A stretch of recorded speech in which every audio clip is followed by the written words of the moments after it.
Okay, so everyone's with us. This is the Yeah, brave new world of yes, I can hear technology. you. Oh, fantastic, beautiful. All Okay, right. great. So I want to kick it off with just talking originally about what the Wiz meant and perhaps still means as the first show that was going to be at Hill House in a really long time. Because I don't want folks to lose track of the fact that a lot of work went into this, even if maybe they couldn't see the final product in March. So Ty, why don't you kick us off a little bit talking about what the performance was intended to be, and then we'll get into what it looks like when everything goes online. Thank you, Lucy. The Wiz was intended to be a groundbreaking inaugural, how do I say this? A new beginning and a new regime for the arts at Hill House. As most people know, the arts in the theater department has been dormant for a very, very long time over at Hill House. And my goal was to revive and revitalize that. And so that was the goal. That was what we wanted to do. We wanted to give students another way to explore the arts other than just instrumental music and drawing. Because although those are good things, I'm a theater kid. I've always been a theater geek, and I've been a theater geek since before I can remember. So I wanted them to have the same experience that I had when I was in high school because it's needed. Yeah, and I'm wondering if both you and Tim can briefly talk about what the Academic Theater Company is. Do you want to take this one, Tim? Yeah, I can tell you what it is. It is a student-run organization that that we kind of lit off a little bit at the beginning of this year in October with some auditions, but we really wanted it to be student-driven. So we set it up as a Google Classroom and gave the students a lot of control over the content that went on it and the messaging that they wanted to portray to the general public and to their peers. Yeah. You want to jump in and maybe elaborate on some of that, Ty? Yeah. So the Academic Theater Company was the brainchild of me and Mr. Kane. It was honestly, I wanted the students to be very, very involved. Because when you're involved in something, you become invested and you put your heart and your soul into something. So I didn't just want it to be the creative team just making orders and telling people what to do, and that's that. No, we have a board of trustees, and our board of trustees are the students. We have a president, a vice president, a secretary, a treasurer, and we also have a production stage manager and class representatives, and they run the program. Of course, me and Mr. Kane are ahead of the program, and everything comes to us at the end of the day. But they run the program. They can send in bids to do shows for new equipment and a bunch of other things on top of having meetings about fundraising and a bunch of other things that we have planned for the coming future. So I want to get I want to get Priscilla in there. So you're a senior at Hill House, which is exciting. I mean, senior year is exciting. And I want to talk about what this time has been like for you, but I also want to know, how did you catch the theater bug and end up auditioning for the Wiz? Okay, so actually, I've always done theater as a kid. Like when I was in middle school, I was actually in New York, and we had this program called Beacon of Broadway. It was basically a bunch of theater plays that we put on every year. And when I heard about the Wiz, I was actually really nervous to like audition. I hadn't done it in so long, so kind of like, I don't know, super nervous. So I didn't audition at first. I just wanted to do ensemble. Okay. So I didn't do like the big picture of the play. But you were the wizard. I mean, that's like, the Wiz doesn't happen without the wizard, right? Right. So how did that happen? So basically, it wasn't originally supposed to be that way. I kind of got the part after a bunch of like let's say, Drama. yeah. Yeah, a little drama, definitely. I was gonna say difficulties. That sounds a lot more. I guess you can say drama. Okay, okay. And tell me a little bit about what senior year has been like for you, because I imagine in some ways it has been upended. Yeah, I'm actually super bummed about it because I was looking forward to like the play, graduating, and prom and stuff. I hate that. Well, not hate. I'm kind of disappointed. I guess I kind of expected more. Um, but it's okay. It's really okay because I'm still gonna see the future people of the academic theater company, and I'll come see the shows and I'll come help and support. You know, it's totally worth it. It's fine. You'll always be the first VP. I'll always SVP. Yes. Always. So talk me, I want all of you to kind of talk me through how, like, what the conversations were as school closures started happening.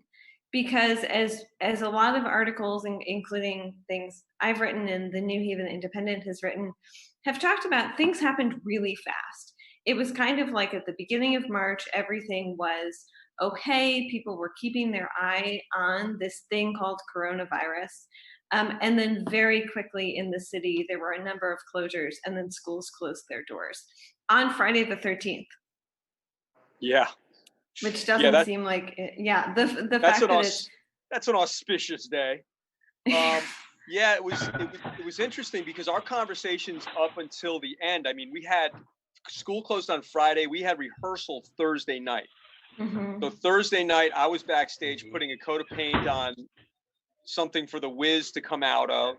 Everybody was working really hard at refining their parts, and we were talking about, we're going to do a social distancing barbecue and stuff like that in the coming weeks, and we're, as soon as April break came upon us, we were going to do some other stuff, and we're going to try and do hikes and things like that.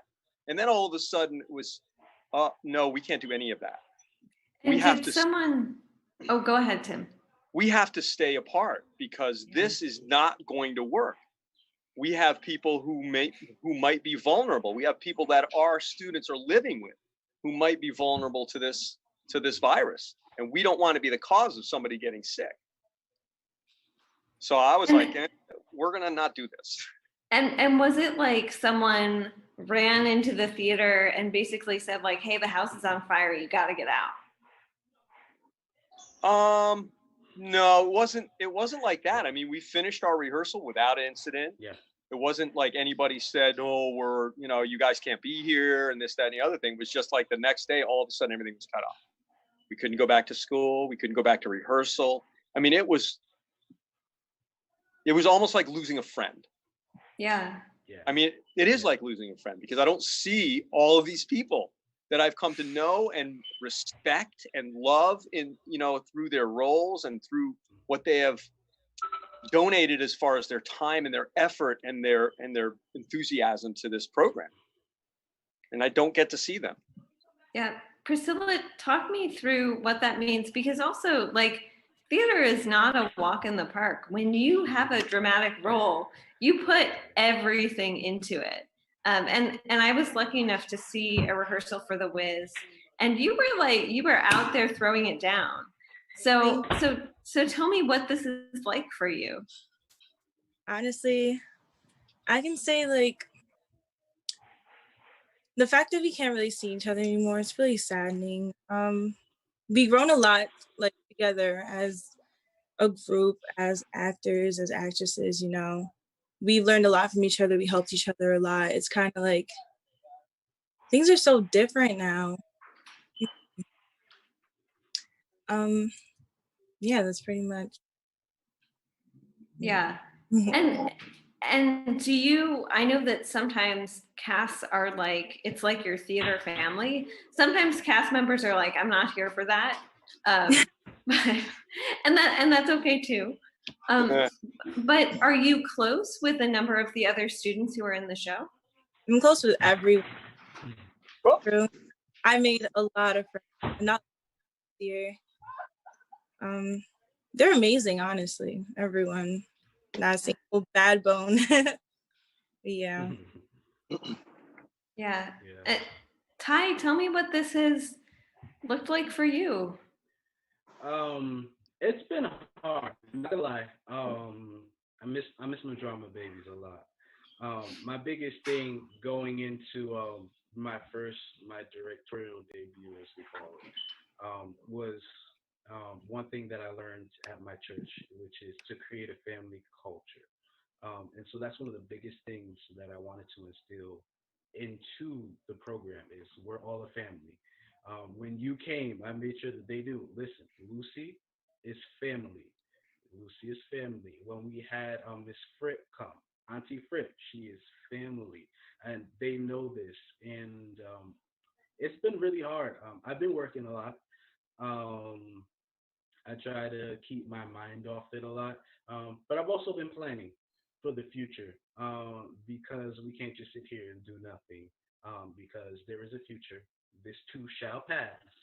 And when it does, the arts in New Haven will be stronger and better than ever. And I wholeheartedly believe that.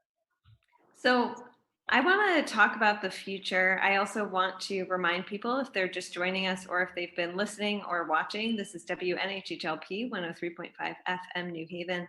I'm Lucy Gellman, and I am here today with some of the cast, crew, and directorial members behind The Wiz at James Hill House High School. So, Ty, one of the things that so struck me about the performance was that you accompanied it with the hashtag create your legacy. Yes. What is the legacy of high school theater in this weird moment when the world has been turned upside down? Whew. Right now, the legacy is staying together. Mm. Um, from what I've seen, the theater community has not missed a beat since this entire thing. We've Uh-oh, it looks like we've got a freeze. Ooh. That's okay. As we're working on getting Ty back, Priscilla, I want to ask you a little bit about. So I've seen some students stay very active on like everything from TikTok to YouTube to Instagram. I know that the Broadway, I'm going to get the name wrong. It's like the Broadway Vocal Challenge is a thing. A lot of people have done it. It's yeah. really cool. How are you still singing? Do you sing with friends over Zoom? Like, how does that work? I mean, I sing every day. It's kind of Yeah. just part of a daily routine now. Even when I And don't it, I and sing. and what do you sing? Sometimes I like for artists and stuff. I don't know. I sing a lot of pop music. I also sing a lot of Broadway show music, like from my favorite let's say like Grease or Hairspray. Also The Wiz. I sing a lot of Wiz songs. It's just I don't know, super fun. I think those are definitely fun. I'm surprised. Grease and Hairspray are like feel very vintage to me. Love I thought you Hairspray. were gonna be like, I'm singing a lot of new stuff that's coming out. Really? But I mean, Hairspray is good. Yeah, Ty, how many times have you played Seaweed? I believe we're at number Four. 3 at this Three. point. Four, Three. 4, 3, one of those. So Ty, you were talking about the legacy of high school theater, and like Yeah. so many things on Zoom, we had a freeze, Yeah. which is like part of this weird world that we're in. But I would love to hear more of your thoughts on like where high school theater is right now. Yeah, high school theater, from what I've seen, we're getting stronger than ever. I've been contacting Mr. Espo at Co-op. I've been talking to my mentor at Cross, Mr. DeLucia. And from what I hear, we are stronger than ever, and we are together in this. That's one thing that I love about New Haven is with all that we get hit with, we constantly keep that family bond. We're in this together, and in the arts we have to, because the arts, they kind of get they get laughed on a lot. In schools, it's about sports and it's about the academia, but arts kind of get the back end of the stick, and we want to change that because the arts are so important and so integral to the upbringing of a child, especially in the early stages of their high school and the early stages of their adulthood. For I'm sure. I curious. agree Yeah, with that. Tim, go for it. I agree with Ty. I think when we look at the final analysis of this whole coronavirus pandemic and the quarantine that resulted from it, we're going to see that the arts have really helped us get through things. I know they've helped me get through. I'm sitting at home and practicing things for my friend Chrissy Gardner does a Friday night concert, and every once in a while she'll say, "Hey, I want you to learn this song and I want you to play it with me at this show." And I go and stand in her driveway, and they run a microphone cable out to me, and I plug in my microphone and I play, and then I go home. But it's so good to have that thing to look forward to, and it's also great for people who are going to view it. I mean, Ty, you've seen this with things that have been on the internet. People are excited about it. It makes them feel hopeful. It makes them feel like they have something to look forward to. I think the arts coming out of the back end of this could become, if I had my way, it would become a major part of what we do in school. Definitely. So that's one of my next questions. All of you are at slightly different stages, or not so slightly different stages of your personal lives and of your professional lives. And so I'm interested in knowing a little more about what the conversations that you're having sound like around the arts. But then also, like, do you imagine a sort of paradigm shift for the arts and for education? Because I will be honest, there are some days that I'm very hopeful that COVID, which has been a national trauma and still is a national trauma, will result in a huge system shift because it has to. And then there are some days when I look at the news and I look at like concentrated wealth and the entrenchment of power in this country, and I think these systems are not going to change. And so I'm interested for all of you what some of those conversations have been like. And maybe it's with colleagues, maybe it's with your own families. Yeah, I've had a lot of conversations with my wife, who is a nursery school teacher. So she's at the other end of the spectrum educationally from where I am.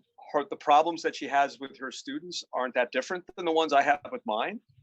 People not getting along, people not doing what they're supposed to do all the time. But I would say her thing is she's looking at the nursery school environment, and it's play. When you're playing, you're within 6 feet of somebody. They're looking at your facial expression and you're looking at theirs. We need that as social beings, right? And this has changed so much of that for all of us. We're not seeing each other on the regular. We're interpreting texts. We're interpreting emails. We're interpreting somebody's facial expression on a Zoom call, which might not be actually what they want to get across or what we want to get across. So things have changed a great deal. And in order for us to make this paradigm shift to how we're going to do things in the future, we really need to think about this. And it's not just from the academic viewpoint, it's from the social, emotional viewpoint. This is traumatic for a lot of people, myself included. I mean, not being with my students is not how I want to be educated. I can't make a joke with a kid via email and have the kid really get it. Where my facial expression and my gesture and things like that in person, they would be able to see it. And how am I going to look over a kid's shoulder if I can't get within 6 feet of them? Yeah, well, and I do, so I want to return to this big question, but I also want to ask as part of that question, New Haven is one of several small cities and also towns in Connecticut that has opted to do distance learning via mostly Google Classroom, and so not to do live teaching. I'm Right. interested, both from the student perspective, Priscilla, and from the teacher perspective. So Eileen Tracy, who's the superintendent of schools in New Haven, has said, listen, there's just like live teaching is great, but there's a lot of liability there. And there is. I mean, that we've seen meetings in New Haven that have been Zoom bombed, for instance. Sure. At the same time, what would all of you like to see from teaching, and especially Priscilla, before we got on mic, you said, you know, this has been really hard for me. And I've heard that from a lot of your high school contemporaries, that this has been a really, really difficult time for them. Sorry, I had to unmute myself for a second. That's okay. It has been really like hard because my motivation hasn't really been there since school, especially since like I'm a senior and I was expecting all these like fun, exciting things to happen. It's kind of just like, now I'm just disappointed and I'm always in bed and it's kind of hard for me to like get up and go to class, and sometimes things don't really work out with the teachers. They sometimes might not be there to respond to emails when we really need their help. They're not there like 24/7, like throughout the day. It's really like, it's hard to communicate during these times. Has been really, really hard. Yeah. Absolutely. Ty, do you want to hop in? You still with us? Uh-oh. Oh, yes, you are. Great. Ty, do you want to hop in?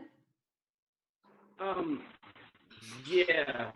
So, coming from the unofficial official teacher, um, I like that. yeah. I've been doing a little bit of research and stuff, but from what I see, it's been really, really hard on the students. Yes, it's been hard on us teachers because we get so invested in what we do, and we hope we love what we do if you're a teacher. But it gets very, very hard for the students, especially seniors who have been wanting this, and they've been looking forward to things, and they've been promised things, and now all of a sudden, because of what has happened, they can't get this. And so I totally understand what Priscilla is going through. It's not easy. It's very hard coming from someone that just graduated high school last year. I never thought I'd be in a position where I am now, where I am leading the students that are a year, 2 years, 3 years younger than me, but here I am, and I have to be strong for them to show them the example. But it is hard.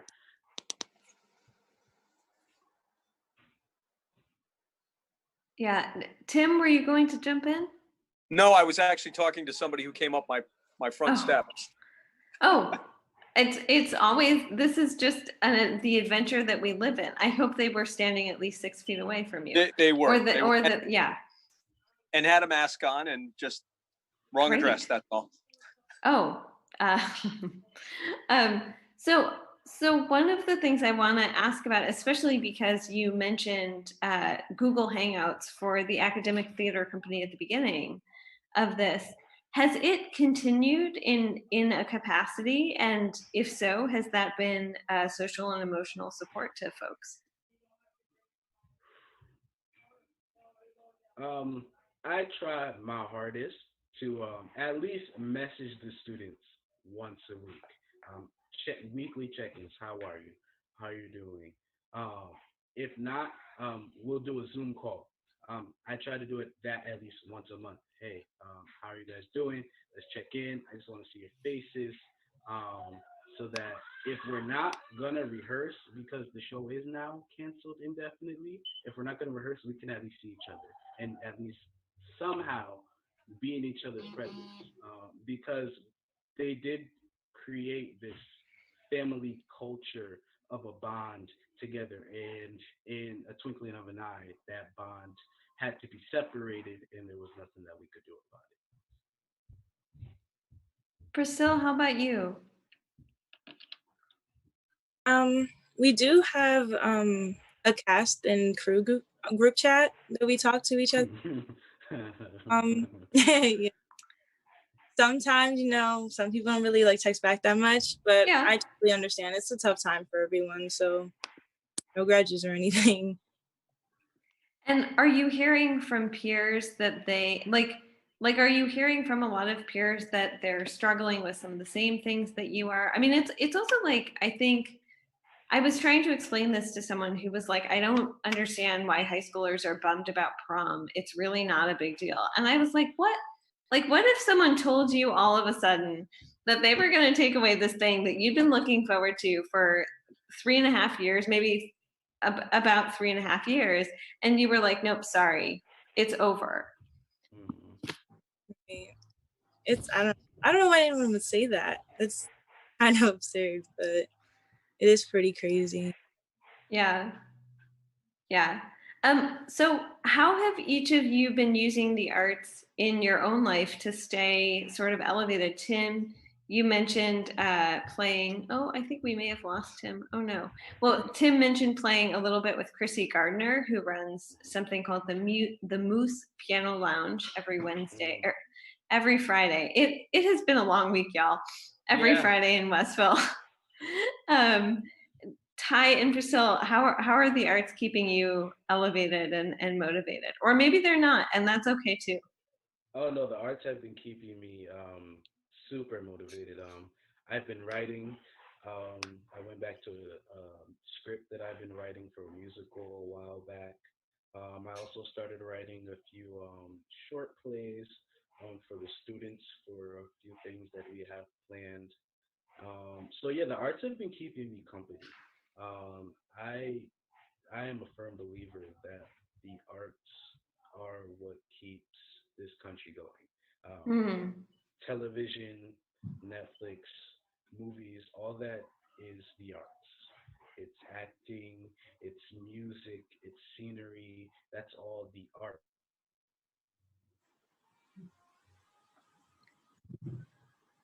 And Priscilla, what about you? Same way in a sense, but like more like the type of person who just sits back and watch and appreciates the arts and stuff. I do a lot of singing, and I try to practice my vocals and so do a lot of dancing at home to like kind of stay in shape in a way. Um, yeah, pretty much the same thing. Yeah. Great.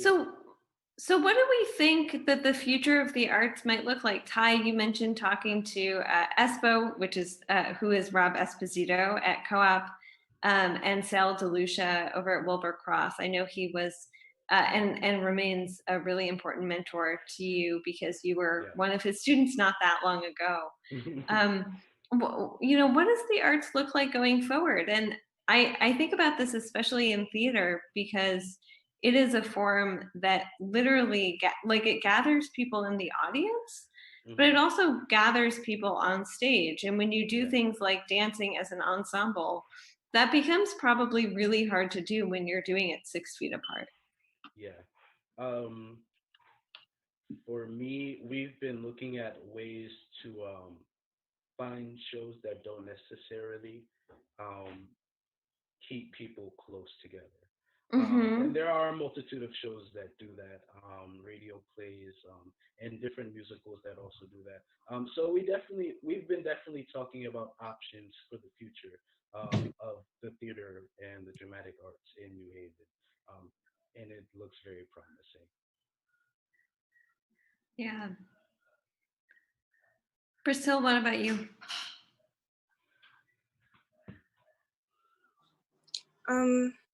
Sorry, can you repeat the question again?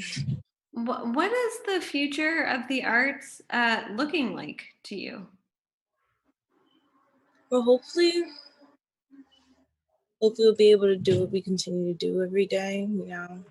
Continue to be motivated. Have a sense, just have fun and sorry. Oh, don't apologize. Yeah. Just hopefully we'd be able to do everything you have to do, but still be safe at the same time. Mm. Yeah.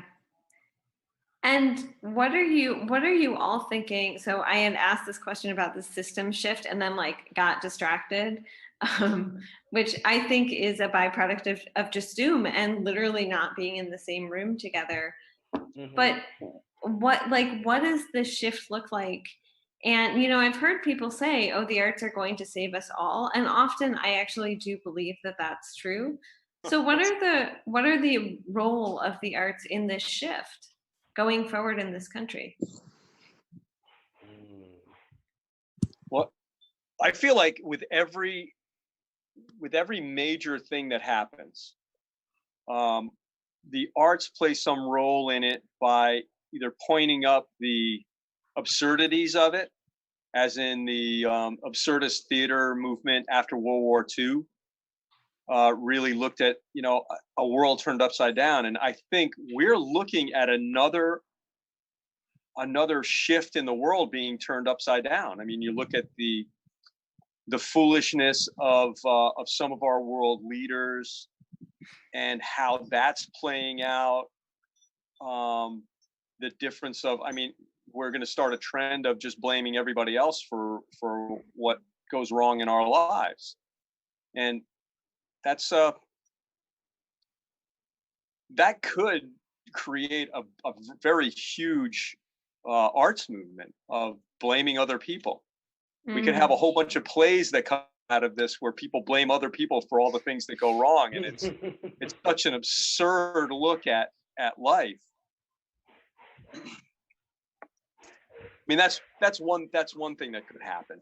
Another thing that could happen is people actually write things that look at things more of in more of a utopian way, that we could have healthcare for everybody.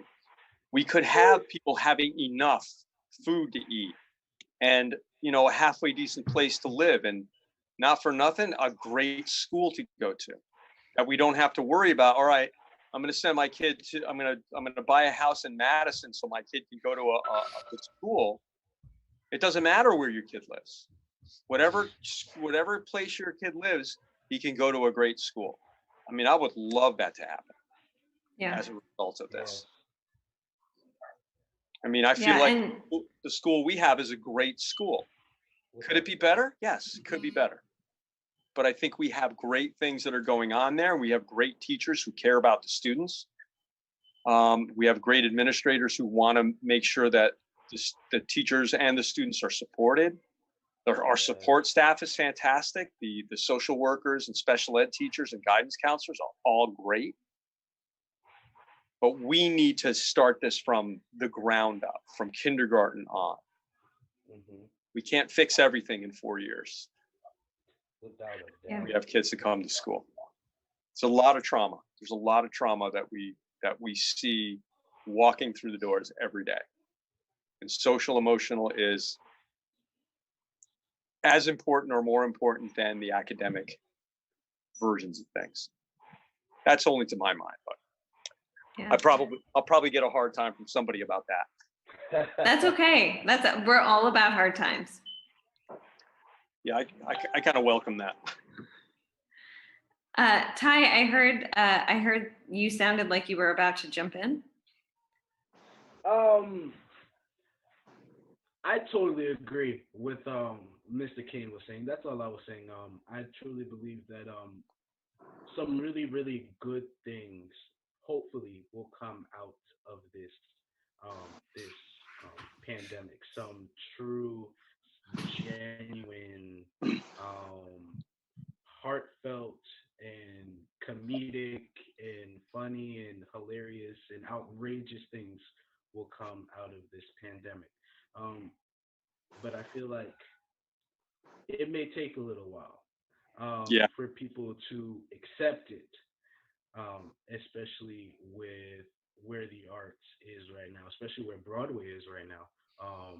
Frozen just closed, and that shook the Broadway world to its core because Frozen was doing extremely well on Broadway, and then all of a sudden it closed.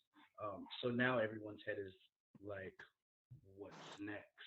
Because if Frozen was doing extremely well, selling out every night, and now they're closed. What does it mean for Wicked or Phantom, who are these long-standing productions, but don't always fill up their seats every night, but they have longevity? So what does that mean for them? Mm, Yeah.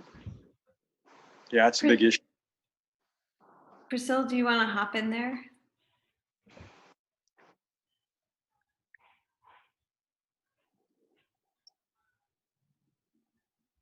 Oh, I think you're still muted.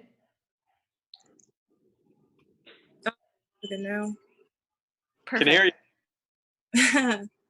Okay, so yeah, agreeing with the MOPE is just it kind of makes us question what's gonna happen later on in a way. Like speaking with the whole Frozen thing being shut down, and, it just leads to a really big question of what's gonna happen. Yeah. Mm. And do you find yourself thinking about that both as an artist and also you're on the lip of a really exciting and transformative time in your life, right? You're about to graduate. Dr. Tracy, the superintendent, has said that the schools will still be having graduation. She just doesn't know when or how. Yeah.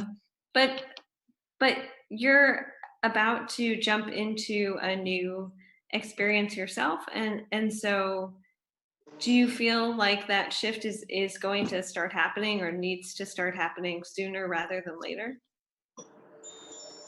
Kind of in a way. Like I'm not really in a rush, you can say. Yeah, Kind of just like I like to see where everything goes as it goes. yeah, You know. I do. So as our time is winding down, one of the last questions I want to ask, Kai, you mentioned radio plays at one point, is what is the role of theater artist within this? And I mean this in the short term. So the CDC has said that even though something like over 90 vaccines are being tested right now, we will probably still have a 12 to 18 month window, and that's at a minimum before there's a vaccine. And so we're looking at a while until folks can gather in person. But I also mean this in the long term. Is the role of theater artist and of writer and of musician activist? Is it joy giver? Is it magic maker? Is it all of those things? I believe it is all of those things. I'm in a bunch of different groups on Facebook, primarily high school theater teachers and directors. And the biggest thing that we've been talking about is how can we do shows when nobody can be there? Yes. Um, and so we've been talking to different rights companies, and they've been working with us. A lot of different companies are willing to let us live stream. But that also gives us, okay, so now what show are we going to do if we're going to live stream the show? And how do we make a profit off of the live stream? Because as you know, high school shows make a majority of their money from ticket sales. Yes. Right. So that's all of those things are in our head while we're doing this. Radio plays, musicals, we can do those if we live stream them, but it's more of how do we get to do them because this hit us hard, especially with ticket sales, especially being a quote unquote baby program in our first year. Our first year, our show was canceled. Luckily, we had some people that donated their ticket money, so we're not in the red or in zero, but we're not where we thought we would be going into our second year and trying to do another show. So yeah.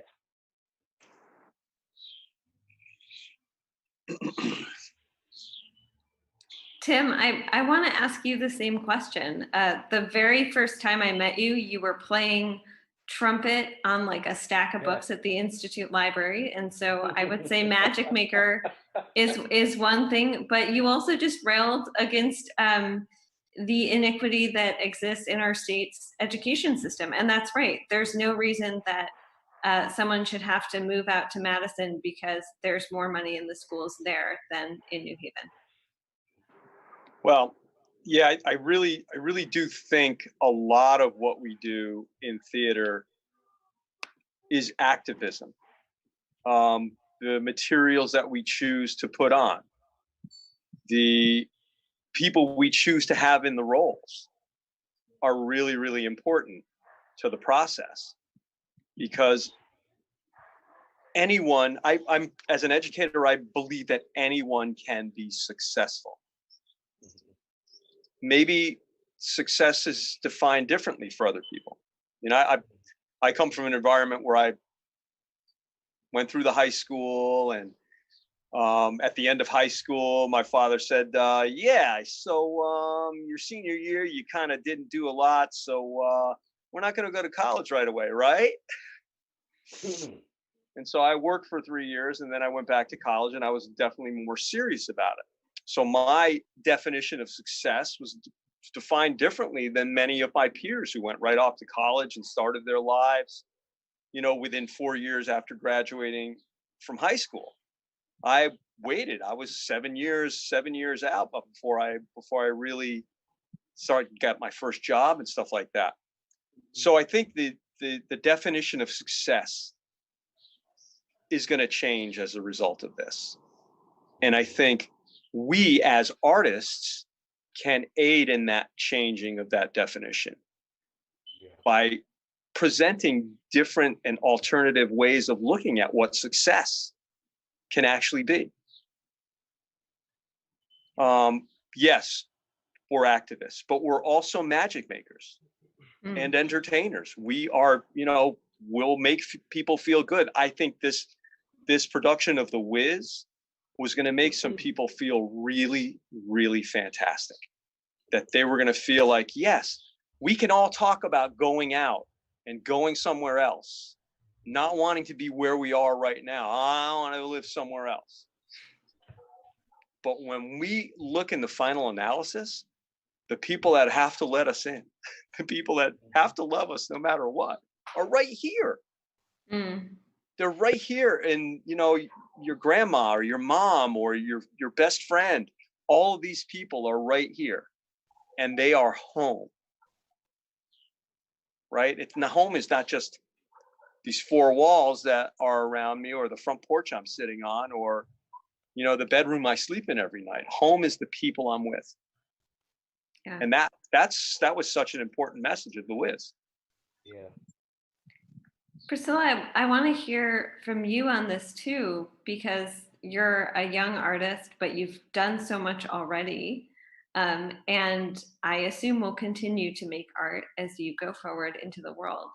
And so for you, what do you see the role of artist as right now, especially in the midst of crisis and a lot of trauma? I would also say all three.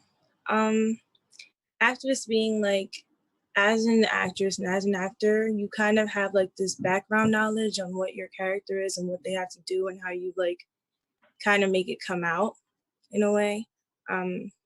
Once you figure that part out, it's kind of like you're kind of talking and educating based on what your character is supposed to be, you know, like for The Wiz. And we have like Dorothy, let's say, like she feels like she's not home because she's just swept up in this big tornado and brought to, you know, the land of Oz, where she doesn't know what's going on. She's lost and she's scared, and it can relate to a lot of people in a way.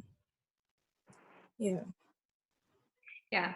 Well, as we close out, I want to know from each of you one thing. It doesn't have to be in the arts, but it can certainly be in the arts that is bringing you joy, or that you would recommend, whether it's a script or a book or a song. One thing at this moment that is bringing me extreme joy is actually this picture that I just seen, that my mom just sent me. It popped up on Facebook Memories. Is my last year in middle school. We did Shrek the musical, and I played Shrek. And I just seen the picture of me in my Shrek costume, and I'm all green, and I am looking just as mean as I want to, and it gives me hope for the future that we are here. The arts are here, and we are here to stay. And we love what we do, and we absolutely love to make people feel things, whether that's happiness, sadness, love, joy. That's what theater is. It takes you through this roller coaster of emotions, and at the end, you leave with a story, Hope so. and that's I'm what I hungry. love. Okay, so we've got Shrek. Priscilla, how about you? I think my friends, keeping communication with them mostly, constantly. I have a lot of time to talk to them on the phone now. I'm always home, so I'm always on FaceTime with someone. You know, it's very comforting. Yeah. And Tim, how about you? So I'm trying to do as much music as I possibly can. And I've written 4 song parodies that have to do with the coronavirus pandemic and our ways of getting through it.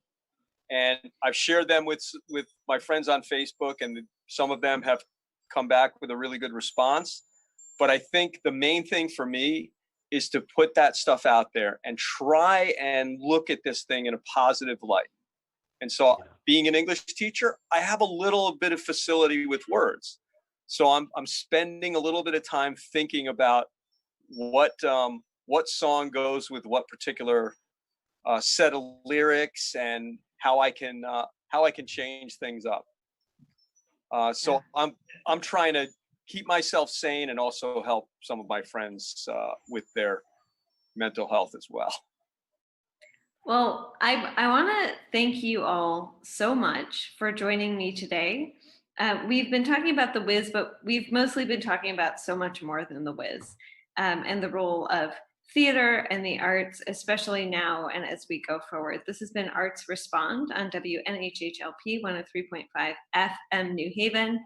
And I want to say, because Ty brought up Frozen earlier, that if people have not done so already, you should spend a small portion of your Friday or weekend watching the video of Snoop Dogg listening to Let It Go in his car. That those are my, it will give you joy. It has given me joy. And if I can recommend anything, that it also Davi Diggs singing Rubber Ducky is a go-to favorite. Awesome. But yeah, thank you all so much. Thank you, Lucy. Good to see you. Bye.